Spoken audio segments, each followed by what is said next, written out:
नमस्कार मित्रों, आपका एक बार फिर से मेरे YouTube चैनल पर स्वागत है। पति पत्नी के संबंधों में तनाव, कटुता, कलेश बने रहने एक आम सामान्य सी बात हो गई है और इसीलिए देखने में आ रहा है कि आज विवाह के पहले 10-15 दिन में तनाव की शुरुआत हो जाती है। पति पत्नी में बिना किसी कारण के अगलाव जैसी स्थिति बन जाती है। एक दूसरे पर संदेह करने की भावना पेट बन जाती है। अभी क्योंकि शादियों में बहुत पैसा लगता है, विवाह में लाखों रुपए खर्च होते हैं। दोनों परिवार प्रसन्नचित्त होकर कर्ज लेकर भी विवाह कार्यक्रम को संपन्न करते हैं, लेकिन वो इतना खर्च करने के बावजूद भी वो विवाह 15 से 20 दिन तक टिक नहीं पाता। अन्य केसेस में देखा गया है कि बहुत सारी जो नववधुएं हैं, एक बार यदि मायके जाती हैं तो लौट के नहीं आती, या फिर उसके बाद किसी बात पर रूठ कर, कटुता लेकर, संदेह पालकर पति का घर छोड़ के मायके चली जाती हैं। तो ये वधुओं का, पत्नियों का घर से चले जाना एक विभीष का बनता चला जा रहा है। इसके लिए बहुत सारे सामाजिक कारण हो सकते हैं, क्योंकि समस्या को, समाधान को ढूंढने के लिए बहुत तरह के प्रयास होते हैं। मैं तो क्योंकि सामाजिक मैं ढूंढने का प्रयास नहीं करता, मैं मनोवैज्ञानिक कारण भी ढूंढने का प्रयास नहीं करता। मैं ज्योतिषीय दृष्टि से इसका विश्लेषण करता हूँ और प्राचीन वैदिक ज्योतिष से को मैं ज़्यादा नहीं देखता। मैं लाल ज्योतिष पर काम करता हूँ। तो लाल ज्योतिष कहती है कि यदि आपकी जन्म कुंडली में 6वां भाव दूषित है, शुक्र दोष युक्त हैं, शत्रु ग्रहों से पीड़ित हैं, अशुभ प्रभाव से पीड़ित हैं, इसके साथ यदि आपकी जन्म कुंडली में सूर्य मंगल बद के साथ में है, सूर्य शनि का मेल बना हुआ है, या मंगल बुध के साथ मेल बना के बैठे हैं, तो इसके इन योगों के कारण भी आपके जीवन में निरंतर लड़ाई झगड़े कलह की स्थिति बनी रहती है। बैठे बैठाए आप नहीं भी चाहें तो भी कहीं से भी कलह की शुरुआत हो जाती है, लड़ाई झगड़े की शुरुआत हो जाती है। और इसीलिए अपने जीवन साथी के साथ बेवजह तनाव की स्थिति बन जाती है। ऐसे में यदि आपकी स्थिति में शुक्र भी पीड़ित हों, राहु प्रबल बने हों और 6 स्थान पर भी अशुभ ग्रहों का प्रभाव हो, तो निश्चित समझिए कि आपका जो गृहस्थ जीवन है वो जीवन भर ऐसे ही रहने वाला है। आप स्त्रियों की तरफ भागेंगे, स्त्रियों को प्रेम करेंगे, स्त्रियों के साथ मित्रता या वैवाहिक जीवन स्थापित करने का प्रयास करेंगे, लेकिन स्त्रियां आप पर विश्वास नहीं करेंगी या अनावश्यक आपके मत तनाव की स्थिति बन जाएगी। कई बार देखा गया है कि ऐसे तनाव के पीछे कोई कारण नहीं होता, और यदि शुक्र और राहु की प्रबलता भी है तो ऐसे मामलों में कई बार जेल यात्राएं भी करनी पड़ती हैं। जेल यात्राओं के अलावा कई बार तो जीवन भर जेल में व्यतीत करना पड़ जाता है, और आप उसके पीछे किसी कारण को नहीं मान सकते, क्योंकि आप उसके पीछे दोषी ही नहीं होते। क्योंकि विवाह तो 2 व्यक्तित्व का मिलन है, और हमारे लिए विवाह को तो संस्कार माना गया है, जीवन की एक ध्रुवी माना गया है। हमारे वैदिक पद्धति में विवाह कोई संबंध नहीं है, कोई सुख भोगने का, शारीरिक यौनाचार करने का, संतान पैदा करने का माध्यम नहीं है। हमारे जो वैदिक पद्धति में तो ये संस्कार है जो निरंतर चलने वाली प्रक्रिया है, क्योंकि इसी पर सृष्टि के सृजन का मूल टिका है। इसी पर हमारे परिवार की वंशवेल की आधारशिला टिकी है, और इसीलिए हमने नववधु को कुल देवी के रूप में स्वीकार किया है। इसलिए हमारे यहाँ बहुत सारे मांगलिक कार्य होते हैं जब नववधु आती है, और सब ये शुद्ध भाव से किए जाते हैं, पवित्र भाव से किए जाते हैं। कई जगह तो आपने देखा होगा, दूल्हा दुल्हन को हम लक्ष्मी और नारायण के रूप में पूजित करते हैं, उनको स्थान देते हैं। इसलिए नववधु को और उसके पति यानी कि दूल्हे को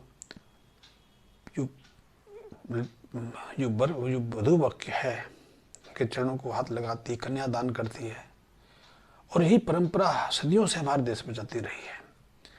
अब टूट रही है क्योंकि हमने उस परंपरा में कई तरह की विघ्न बाधाएं सोच के या बिना सोचे पैदा कर ली हैं, क्योंकि हम विभिन्न कारणों से हम इन जो शुभ योगों को बिगाड़ लेते हैं और अपनी कुंडली में राहु को प्रबल बना के शुक्र को, मंगल को पीड़ित कर लेते हैं।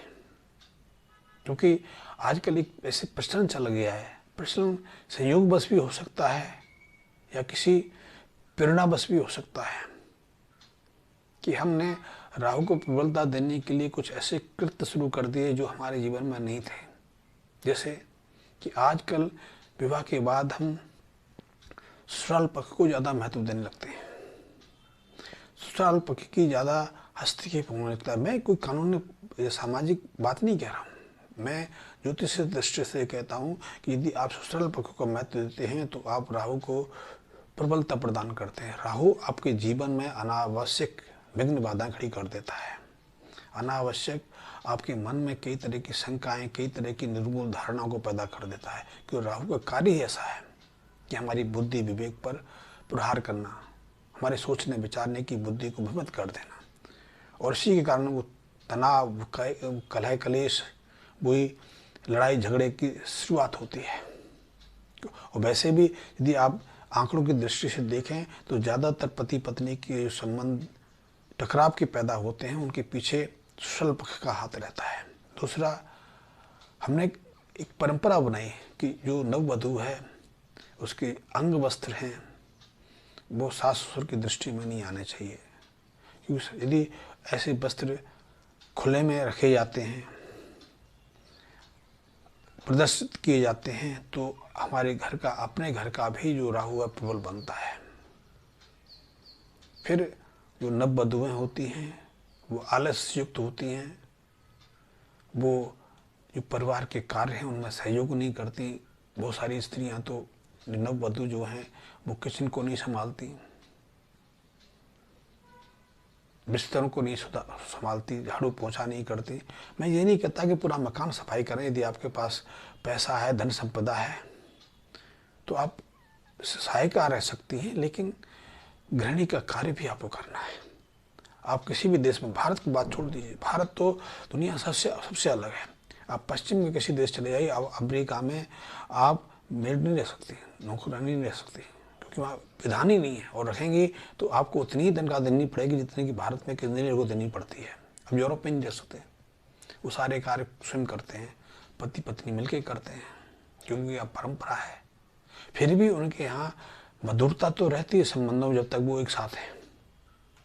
इतने लड़ाई झगड़े कलेश वहाँ नहीं होते, इतनी हत्याएं मर्डर वहाँ नहीं होते, क्योंकि वो राहु को इतना प्रबल नहीं बनाते। हाँ, संबंध विच्छेद हो जाता है, इसलिए वहाँ डाइवोर्स लेना सहज है। डाइवोर्स तो शब्द तो अलग अलग लाभ को कहते हैं, लेकिन हमने अपने निजी राहु को भी प्रबल बना के अपने संबंधों में इतनी कटुता भर दी है। और उसके पीछे कारण है कि हम जब नववधुएं अपने घर आती हैं, ससुराल में आती हैं, तो अपने जो सास ससुर हैं, जो बृहस्पति के प्रतीक हैं, उनको हम सम्मान नहीं देते। मैं ये नहीं कहता सब सास ससुर सब सही रहते थे, उनमें भी कटुता रहती होगी, लेकिन ज़्यादातर मामलों में नहीं रहती। ये तो मीडिया है, साहित्य है, जो आदमी जो चीज़ लिखना चाहता है, बताना चाहता है, जो खूब प्रेरित है, वो वही आपको बताएगा, लेकिन ऐसा नहीं है। क्योंकि सास ही एक नववधु ही सास बनने वाली है। तो यदि आप सम्मान देते हैं, उनको मान प्रतिष्ठा देते हैं, आप अंग वस्त्रों को एकांत में सुखाते हैं, आप समय से उठते हैं, उनका आशीर्वाद लेते हैं, तो निश्चित रूप से समझिए कि आपका गृहस्थ जीवन सुखित रह सकता है, भली प्रकार चल सकता है। लेकिन हम तो इस चीज़ को नहीं चाहते, इसलिए कटुता बढ़ती जा रही है, निरंतर कटुता में अविश्वास बढ़ता जा रहा है। और ऐसे ग्रह योग जिनकी जन्म कुंडली में बैठे हैं, वो तो निश्चित समझें कि उनके गृहस्थ में अधूरापन है। ये मैंने सिर्फ जातक के लिए, पुरुष के लिए नहीं बताया, स्त्रियों के साथ भी ऐसा ही है। यदि किसी स्त्री की कुंडली में यदि ये ग्रह योग है तो उसकी जिंदगी भी हो सकता है, क्योंकि स्त्री शरीर है, पुरुष आकर्षित होते हैं, संबंध बना सकते हैं, लेकिन उसके जीवन में भी स्थिरता नहीं आएगी, क्योंकि वो जितना अपने राहु को प्रबल करती जाएगी, उसका जीवन उतना दुखद होता जाएगा। और ये जीवन एक जन्म का नहीं, यही जीवन उसकी अगली पीढ़ी में जाने वाला है, उसके अगले जन्म में भी जाने वाला है। तो अगले जन्म में, अगली पीढ़ी में ये समस्याएं और बढ़ेंगी। इसलिए हमें जीवन को सहजता से लेना चाहिए। और यदि ऐसे अशुभ योगों से बाहर आना है तो राहु की प्रबलता को हमें शांत रखने के लिए एक तो अपने अंग वस्त्रों को शांति से रखना चाहिए। घर में कूड़ा कचरा, अनावश्यक वस्तुओं का संग्रह नहीं करना चाहिए, जाले नहीं रखने चाहिए। यदि आपके घर की नाली, किचन की नाली रुक जाए तो तत्काल ठीक करना चाहिए। आपको स्वयं भी कार्य वस्तुओं से थोड़ा परहेज करना चाहिए। घर में श्रीफल या नारियल का उपयोग होते रहना चाहिए। नारियल हर पूजा कार्य में अनिवार्य रूप से आपके घर में होना चाहिए। इसके अलावा आप नारियल को या तो किसी मंदिर को दान करते रहें या किसी नदी में छोड़ते रहें। और ऐसे जातक जिनकी जन्म कुंडली में सूर्य और मंगल बुध का योग बना हुआ है, उन्हें तांबे के सिक्के लेकर 27 दिन तक निरंतर एक तांबे का सिक्का जल प्रभावित करना चाहिए। इससे उनकी जन्म कुंडली में राहु की अशुभता शांत रहती है, मंगल का तेज बढ़ता है। इनके लिए बहुत उपयोगी है। दूसरा, स्त्री यदि चाहें, पुरुष भी इसको कर सकता है, गाय की सेवा करें। पहले तो गाय कन्यादान के समय, घर से लड़की की विदाई के समय उसका पिता ही देता था। अब वो ना तो समय रहा, ना वो अवस्थाएं रहीं। आप मुंबई में रहते हो तो मुंबई में कहाँ से गाय लेके आओगे आप? तो ऐसे में किसी गौशाला से जुड़ के गौशाला में जाके गाय सेवा कर सकते हैं। अन्यथा आप अपने घर में गाय, चांदी की गाय बनवा के उसकी सेवा कर सकते हैं। और एक चीज़ जो मेरी दृष्टि से, मेरे फार्मूले से मैंने बनाया है और मैं पिछले 8-10 साल से इसका प्रयोग भी कर रहा हूँ कि चांदी की एक गोलक बना के आप उसमें जितनी आपकी सामर्थ्य है उसमें नियमित रूप से कुछ ना कुछ धन डालते रहें, पैसा डालते रहें। जब वो इकट्ठा हो जाए तो उसको ले जाके किसी गौशाला को दान कर दें, या वहाँ गाय के निमित्त को चारा है, गुड़ है या नमक है, खल है, जो भी आपकी सामर्थ्य से वो दान करके आएँ। आप गाय को सेवा करें, गाय को सहलाएं। इससे आपकी बुद्धि, सद्बुद्धि आएगी, आपकी क्रोध की भावना दबेगी और राहु की अशुभता शांत होगी। आप इसको कर सकते हैं।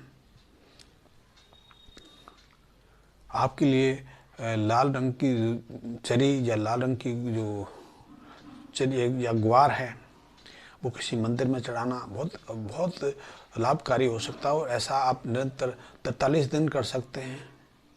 जो मैंने पहला उपाय बताया आपको, इसमें आपको तांबे का सिक्के जो जल प्रभावित करने हैं, आप उसे हर हफ्ते कर सकते हैं। लगातार 27 दिन करने की बजाय उसको हफ्ते में 1 दिन कर सकते हैं और इससे आपका जीवन बहुत सुखद हो जाएगा। और जब भी आपका जन्मदिन आए उस दिन आप गौशाला अवश्य जाएं, गौ की सेवा करें। और जो आपके साथ सामर्थ्य है, 1000, 2000, 10,000 की बात नहीं करता, जो 10, 20, 50 रुपये जो भी आपके सामर्थ्य से है उसको नियमित रूप से इकट्ठा करें। और यदि चांदी की गोलक में करेंगे तो बहुत अच्छा लाभ देगा आपको। चांदी की गाय यदि घर में प्रतिष्ठित करते हैं तो उसे गंगा स्नान से साफ करते हैं, गंगा जल से साफ करते हैं। घर में गंगा जल की स्थापना करें। आप स्टील के बर्तन में गंगा जल भरकर स्टील का ढक्कन लगा के चाहो तो सील करा सकते हैं, बिना सील के भी घर में रह सकते हैं। अपने शयन कक्ष में रखें, अच्छे स्वच्छ स्थान पर रखें। ये आपके लिए बहुत उपयोगी उपाय साबित होगा। आप करके देखिए।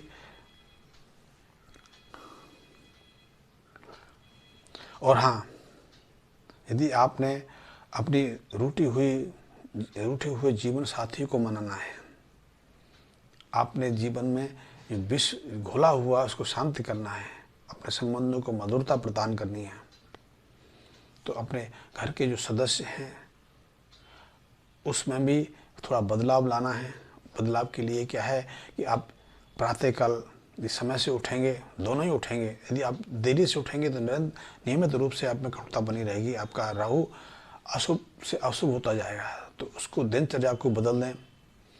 इसके संबंध में मैं आपको और भी कोई जानकारी दूंगा, लेकिन हाँ, यदि आपने अभी तक मेरे चैनल को सब्सक्राइब नहीं किया तो सब्सक्राइब भी कर लें, मेरे बेल आइकन को प्रेस कर लें। और यदि आप लाल किताब संबंधी कोई जानकारी चाहते हैं, मेरे से कोई जानकारी लेना चाहते हैं, तो मेरे मैसेज बॉक्स में कमेंट्स दे सकते हैं। धन्यवाद।